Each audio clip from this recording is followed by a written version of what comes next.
유월절을 영원한 규례로. 유월의 의미에 대해서 알아보도록 하겠습니다. 하나님이 이스라엘 백성을 애굽부터 건져내시면서 마지막 10번째 재앙을 통해서 애굽에 있는 모든 사람과 가축의 첫 새끼들을 다 죽이시는 재앙을 내리시면서 이스라엘에게는 양을 잡아서 피를 문설주와 임방에 바르면 하나님이 애굽 땅에 내려오셔서 그 첫 새끼들을 죽이실 때 그 피를 보고 그 집은 넘어가신다고 하셨으며, 그 표징으로 죽음의 사자가 넘어가는 것입니다. 넘어간다는 말이 유월이라는 것입니다. 하나님이 유월절을 지키라고 하신 이유는 애굽 땅에서 신명기 16장 1, 3절에서처럼 나왔다는 것입니다. 하나님께서 애굽 땅에 있던 모든 사람들의 장자와 가축의 첫 새끼를 죽였습니다. 이스라엘 백성들도 애굽 땅에 있는데 애굽을 나오지 않으면 장자와 가축의 첫 새끼는 다 죽게 되는 상황입니다. 이스라엘 백성을 포함한 애굽 땅에 하나님의 저주가 내리는 것입니다.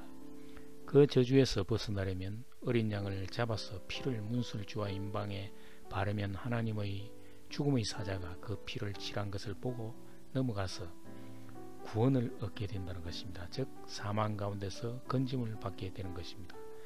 유월절을 지키라는 것은 애굽으로부터 나왔다라는 것을 기억하라는 것입니다.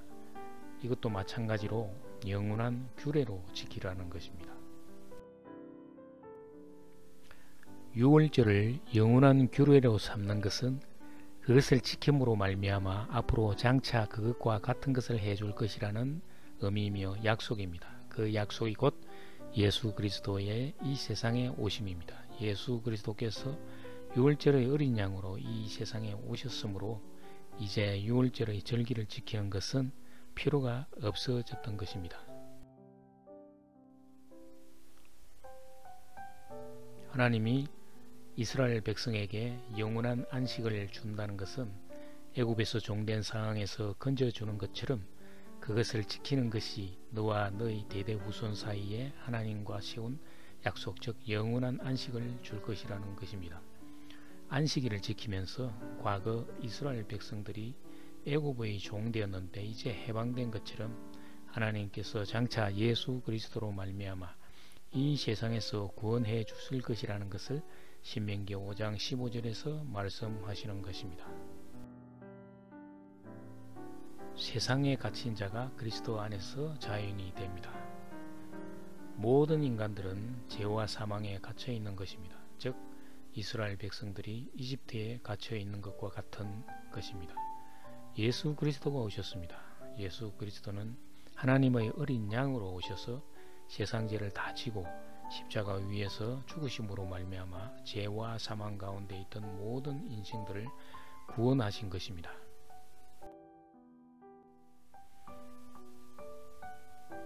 예수님이 제자들을 모아놓고 유월절 마지막 만찬을 나누시면서 유월절 음식을 먹기를 원했다고 하셨습니다. 제자들에게 무엇인가를 알려주고 싶은 것이 있는 것입니다.